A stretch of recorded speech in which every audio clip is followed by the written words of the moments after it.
मीरा भाईंदर पालिका आयुक्तांचे व्हॉट्सअप अधिकाऱ्यांकडे पैशांची मागणी। मीरा भाईंदर महानगरपालिकेचे आयुक्त संजय काटकर यांच्या नावाने बनावट व्हॉट्सअप क्रमांकावरून पैसे मागितल्याचा प्रकार समोर आलाय। पालिकेने प्रसिद्ध पत्रक काढून अशा कोणत्याही संदेशाला बळी न पडण्याचे आवाहन प्रशासनाने केले आहे। देशभरात सायबर गुन्ह्याच्या प्रकरणात मोठी वाढ झाली आहे। यात एखाद्या व्यक्तीच्या नावे बनावट मोबाईल क्रमांक तयार करून पैसे उकळण्याचे काम हे सायबर भामटे करत असतात।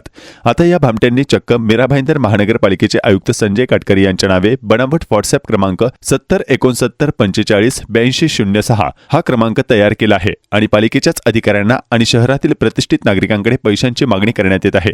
त्यामुळे अशा संदेशाला बळी न पडता थेट पोलीस ठाण्यात तक्रार करावी असे आवाहन पालिकेच्या जनसंपर्क विभागाकडून करण्यात आले आहे।